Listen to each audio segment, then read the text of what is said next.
কাকদ্বীপে মা কালীর একটি মূর্তি গলা থেকে কেটে নেওয়া হয়েছে।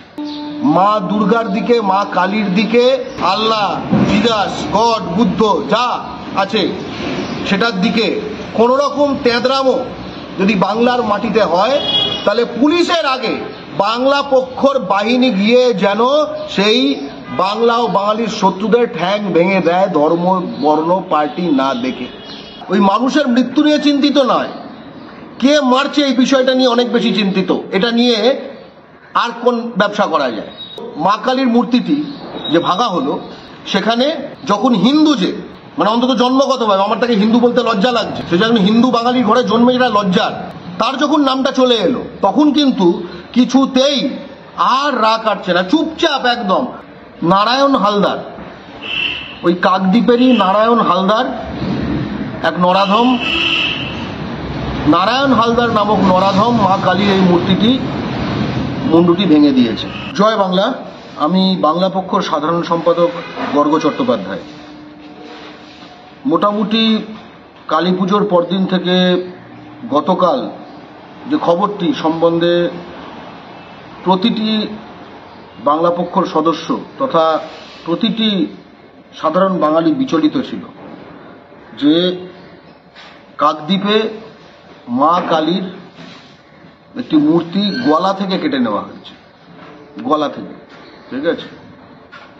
এবং মা কালীর সন্তান হিসেবে আমি এবং আপনারা যে প্রচন্ড ক্ষোভে ফুঁসছিলেন, সে একই ক্ষোভে আমরাও ফুঁসছিলাম। বাংলা পক্ষ একদম প্রথম থেকে প্রতিবাদ করে স্পষ্ট বলেছে যে যারা মা কালীর মুণ্ডচ্ছেদ করেছে তাদের ধ্বংস চাই এবং সেই অপরাধীদের চরম শাস্তি দিতে হবে। এটা আপনি বাংলা পক্ষর পেজে, আমার প্রোফাইলে, যে কোনো জায়গায় দেখে নিতে পারেন। আমরা খুব স্পষ্টভাবে এই কথাটা বলেছি এবং একই সঙ্গে আমরা যেটা বলেছিলাম যে পুলিশ দ্রুত গ্রেপ্তার করুক। এবং আমরা এই সময় টিভিতে দেখলাম যে এবিপি, রিপাবলিক, এই ধরনের চ্যানেলগুলো, সেগুলো খুবই প্রচার করছে এই জিনিসটা, এবং সেটা প্রচার করা উচিত, কারণ এটা কোনো সাধারণ ঘটনা নয়। এই পশ্চিমবঙ্গে মা কালীর মূর্তির মুণ্ডচ্ছেদ করা হবে, এটা খুব সাধারণ ঘটনা নয়। এবং আজকে সকালে ঘুম থেকে উঠে, একটু লেট উঠেছিলাম, গতকাল যেহেতু আমার মায়ের দিকে প্রতিপদে ভাইফোঁটা হয়, একটু লেটে উঠেছিলাম, খাওয়া দাওয়া ছিল। তারপরে টিভি খুললাম যখন, ওই এবিপি, রিপাবলিক, সে খবর আর পাচ্ছি না। আলামে কি, যেটা ভয়ঙ্কর ব্যাপার, আজকে আমরা জানবো কারা কারা এর জন্য দায়ী, তারা একদম পাওয়া যাচ্ছে না। তারপরে যে খবর এলো তাতে বোঝা গেল কেন আর পাওয়া যাচ্ছে না। নারায়ণ হালদার, ওই কাকদ্বীপেরই নারায়ণ হালদার, এক নরাধম, নারায়ণ হালদার নামক নরাধম মা কালীর এই মূর্তিটি, মুন্ডুটি ভেঙে দিয়েছে। ভেবে দেখুন। এবং তার আগের দিন আমি যখন নানা বিষয়ে সোচ্চার হচ্ছিলাম, তখন ওই ধরনের বিজেপির প্রোফাইল থাকে না, যে ঠাকুর দেবতার ছবি দেওয়া কিন্তু লক প্রোফাইল, যেগুলো হয় যে টাইপের, তারা এসে বারবার বলছিল, কিরে কাকদ্বীপের ব্যাপারে চুপ কেন? অথচ আমরা চুপ ছিলাম না। আজকেও আমি কাকদ্বীপের ব্যাপারে সোচ্চার, যেখানে চরম শাস্তি দিতে হবে। কিন্তু এই যে যারা গতকাল সোচ্চার ছিল, তারা আজকে চুপ কেন? ঘটনাটা কি ঘটেনি?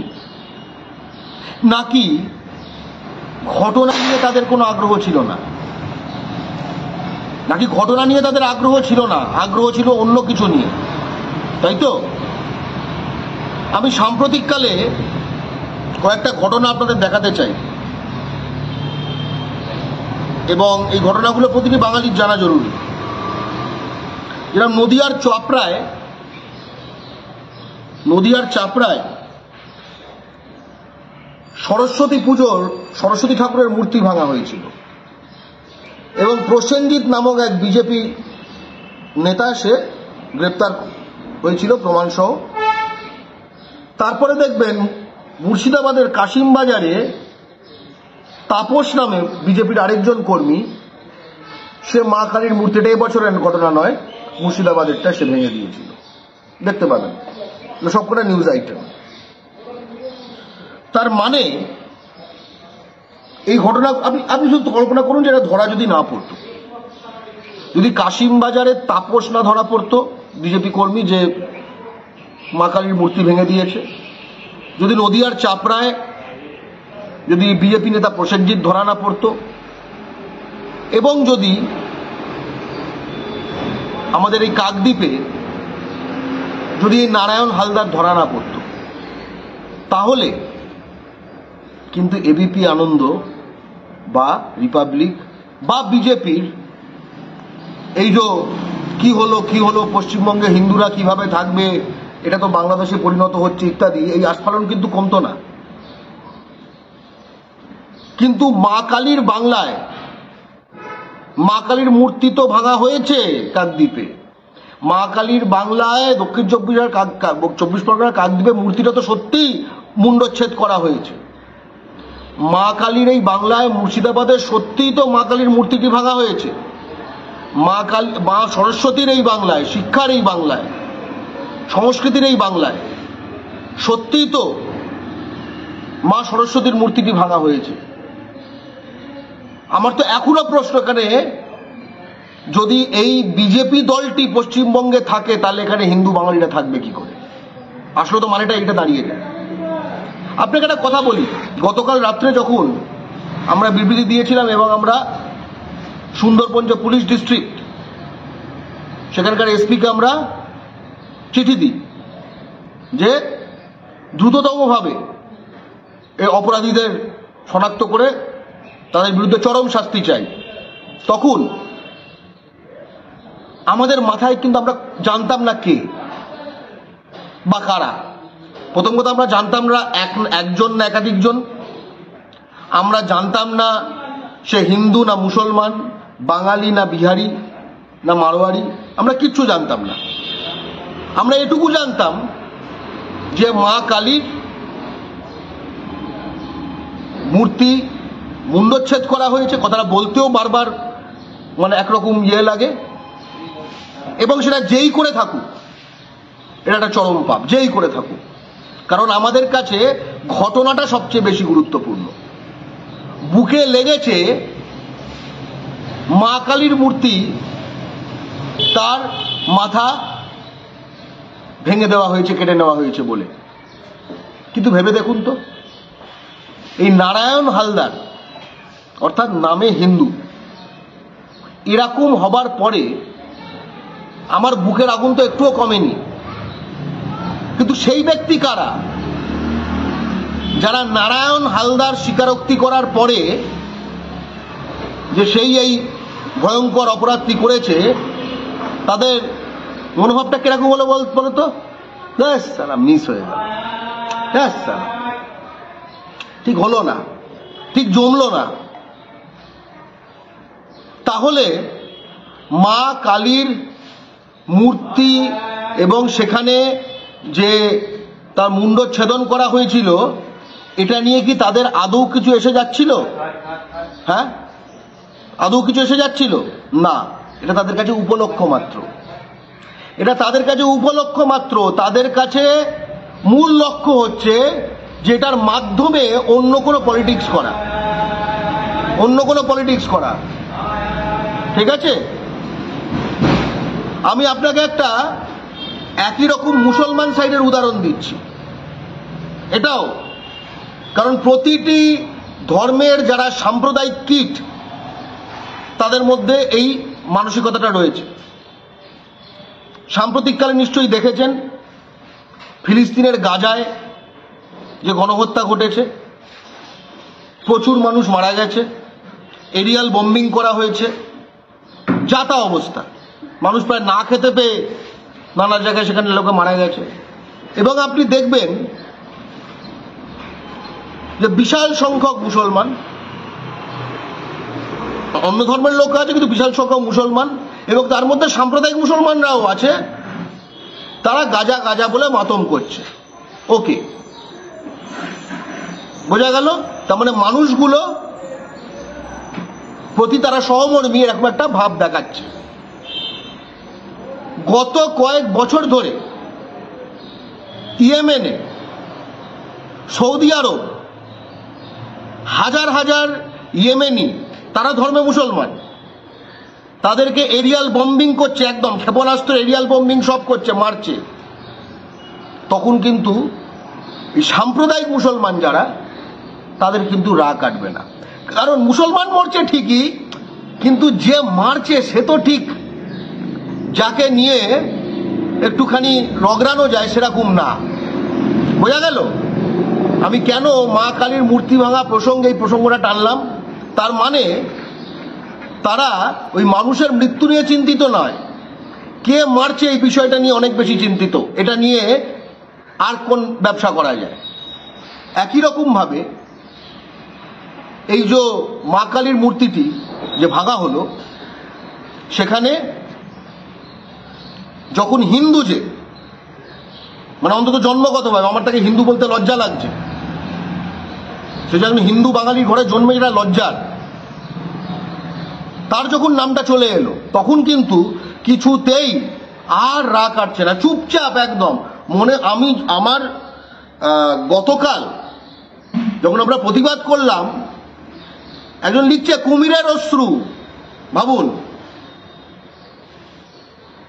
আজকে সে গায়েব, আজকে সে কুমিরও নেই, অশ্রুও নেই। ভাবো, আজকে তাকে আর খুঁজে পাওয়া যাচ্ছে না, আজকে যেন কিছুই ঘটেনি, এখন নতুন কিছু খুঁজছে। এটা ঠিক হলো না, এটা ঠিক লাগলো না। এবং এই নারায়ণ হালদারের পলিটিক্যাল ব্যাকগ্রাউন্ড আমি জানি না, কিন্তু আমরা নদিয়ার চাপড়ায় বিজেপি নেতা যে প্রসেনজিৎ, তার পলিটিক্যাল ব্যাকগ্রাউন্ড জানি, আরএসএস বিজেপির। আপনারা নিশ্চয়ই জানেন, বা যেটা বললাম, মুর্শিদাবাদের কাশিমবাজারে যখন মা কালীর মূর্তি যে ভেঙেছিল, সেই ব্যক্তি, আমি যে প্রেস কাটিং এক্ষুনি দেখালাম, ঠিক আছে, সেও বিজেপির। এগুলো তো নোন, ঠিক আছে। এই যে তার নামটা হচ্ছে তাপস, ওকে। তো এর থেকে আমরা কি উপনীত হতে পারি? এর থেকে আমরা উপনীত হতে পারি যে যখন কোনো একখানা সাম্প্রদায়িক ঘটনা ঘটবে, ঠিক আছে, বা মনে হবে যেন সাম্প্রদায়িক ঘটনা ঘটছে, তখন একটু অপেক্ষা করবেন, একটু জানার, একটু ভেরি লাইকলি এই জিনিসটা হবে। কারণ সামনে ভোট আসছে, সামনে ভোট আছে। পশ্চিমবঙ্গ যে মা কালীর মাটি, পশ্চিমবঙ্গ যে মা দুর্গার মাটি, পশ্চিমবঙ্গ যে মা সরস্বতীর মাটি, এবং এখানে এই উৎসবগুলো ওদের এলাকার উৎসবের মতো একদম একটি সাম্প্রদায়িক দাঙ্গার মতো পরিস্থিতি সৃষ্টি হয় না। এতে বাংলা ও বাঙালির শত্রু বিজেপির গা জ্বলে। তাই তারা ভেবে দেখুন যে তারা একদিকে বলে, এবং সেটা বাংলা পক্ষও বলে, যে আমার মাটি আমার মা, বাংলাদেশ হবে না। বাংলাদেশে প্রতি বছর যারা সাম্প্রদায়িক ইসলামী গোষ্ঠীগুলি রয়েছে, তারা একাধিক জায়গায় তারা হিন্দু বাঙালির যে পুজো, সেখানে মণ্ডপে চোরাগোপ্তা ভাঙচুর চালায়। এটা সত্য কথা। এটা ইনফ্যাক্ট আমি 2014 সালে এই নিয়ে আর্টিকেল লিখেছি, 14 সালে। কিন্তু বাংলাদেশের এই সংস্কৃতি, এই অপসংস্কৃতি, এই নোংরামো পশ্চিমবঙ্গে ইম্পোর্ট করছে কারা? কারা ইম্পোর্ট করছে? কারা পশ্চিমবঙ্গে মা কালীর মূর্তি ভাঙছে? কারা পশ্চিমবঙ্গে মা সরস্বতীর মূর্তি ভাঙছে? কারা ধরা পড়ছে? আমি জানতে চাই, কারণ এটা এখন খুব স্পষ্ট সকলের সামনে। আমি প্রতিটি বাঙালি, হিন্দু মুসলমান নির্বিশেষে, তাদেরকে বলবো ঐক্যবদ্ধ হও। এবিপি, রিপাবলিক, হোয়াটসঅ্যাপ এসব থেকে নিজের আশপাশ সম্বন্ধে জেনো না। আমি আগের দিন যখন পোস্ট করেছিলাম, আমি একটা কথা বলছিলাম, নির্ভরযোগ্য তথ্য সূত্র থেকে জানান যে অপরাধী ধরা পড়েছে কিনা, অপরাধী বা অপরাধীরা, এবং তাদের নাম কি। ঠিক আছে, আমি নাম একদম, আমার পোস্ট আছে, আমি পোস্টটা দেখাই। এই পোস্টটা দেখানো গুরুত্বপূর্ণ, গতকাল এই পোস্ট, ঠিক আছে। এবং সেখানে যেটা আশ্চর্যের বিষয়, সেখানে বলা হচ্ছিল, আরে নাম তো সকলেই জানে, দুধেল গাই, মানে এগুলো শুরু হয়ে গেছিল, ঠিক আছে। তার মানে ভেবে দেখুন যখন যে মুহূর্তে কোনো তথ্য নেই, যে মুহূর্তে কোনো তথ্য নেই, সে মুহূর্তেও কিন্তু আপনার মনের মধ্যে বিষ ঢুকিয়ে দেওয়া চলছে, তাতে কিন্তু কোনো জ্যোতি নেই। ঠিক আছে, তাতে কোনো জ্যোতি নেই। একবার আমার প্রোফাইলটা খুলে দিও তো। এই দেখুন, এটা যে 15 ঘন্টা আগে, দেখুন 15 আওয়ার্স, মানে গতকাল কি লিখেছি আমি পড়ছি। দক্ষিণ 24 পরগনা কাকদ্বীপে মা কালীর মূর্তি ভাঙা অপরাধীদের চরম শাস্তি চাই। অপরাধীদের বলেছি, আমি জানতাম না এক বা একাধিক, আমার ভুল হয়েছে, আমার বলা উচিত ছিল অপরাধী বা অপরাধীরা। আমি জিজ্ঞেস করছি কোনো অপরাধীর নাম সামনে এসেছে? কারণ আমার কাছে আসেনি তখন। ঠিক আছে, তারপরে লিখেছি কোনো নির্ভরযোগ্য তথ্য থাকলে বলো, কারণ কাকদ্বীপে বাংলা পক্ষর সংগঠন নেই। কথাটা খুব গুরুত্বপূর্ণ। এলাকায় যদি বাংলা পক্ষর সংগঠন হতো, আমাকে এবিপি আর হোয়াটসঅ্যাপ আর এইসব থেকে যে আসছিল এসব তো জানতে হতো না। এগুলো আবর্জনা আমরা জানি, আমরা ডাইরেক্ট খবর পেলাম, কিন্তু কাকদ্বীপে আমাদের সংগঠন নেই, তাই জন্য জানতে বলছি। বোঝা গেল? এবার ভেবে দেখো তো, যারা আমিও তখন তথ্য জানি না, স্পষ্টভাবে বলছি, আবার এর কমেন্ট সেকশনে তথ্য জানে, কিন্তু তথ্য জানে বলে ভাব নিচ্ছে, ও জানো না কারা করেছে, দুদল গাইরা করেছে, এই করেছে তাই করেছে, তার মানে আচ্ছা ভেবে দেখুন তো, নারায়ণ হালদারই তো বোধ হয়, না হয় যদি ধরা না পড়তো, ধরা তো নাই পড়তে পারতো, ধরা নাই পড়তে পারতো। পুলিশ প্রতিটি কেস সলভ করতে পারে না, ঠিক আছে, অধিকাংশ কেস সলভ হয় না, এটা ঘটনা। তাহলে কে করতো? তাহলে আপনার মনে কি চলতো যে কে করেছে? তাহলে কি এবিপি আজকে ওটা সম্বন্ধে জানানো বন্ধ করে দিত? তাহলে কি রিপাবলিক ওটা সম্বন্ধে চেপে যেত? তাহলে কি এই কমেন্ট সেকশনে যারা ঘেউ ঘেউ করে, তারা ঘেউ ঘেউ বন্ধ করে দিয়ে চুপটি হয়ে যেত? না, তারা তখন নতুন উদ্যমে হয়তো নামও চলে আসতো, কয়েকটা তারা নামও ম্যানুফ্যাকচার করে দিল, আমি আপনাকে বলছি। তাহলে ভেবে দেখুন, আমি আপনি বাঙালিকে এতটা বোকা? বাংলার মাটিতে মা দুর্গার মুণ্ডচ্ছেদ বা মা দুর্গার পুজো নিয়ে যাদের প্রবলেম আছে, মা দুর্গার মূর্তি নিয়ে যাদের প্রবলেম আছে, বাংলা পক্ষ তাকে নিয়ে প্রবলেম আছে। সে হিন্দু হোক মুসলমান হোক, তাকে নিয়ে বাংলা পক্ষের প্রবলেম আছে, খুব স্পষ্ট কথা। এবং কাকদ্বীপে বাংলা পক্ষ সংগঠন নেই, কাকদ্বীপে বাংলা পক্ষর সংগঠন দরকার। কারণ কাকদ্বীপের মাটি একটি পবিত্র মাটি, সেখানে এই নারায়ণ হালদার টাইপের বাঙালি বিদ্বেষী জন্তু কিভাবে তৈরি হলো, তার মানে সেই মাটি একটু পরিষ্কার করা দরকার।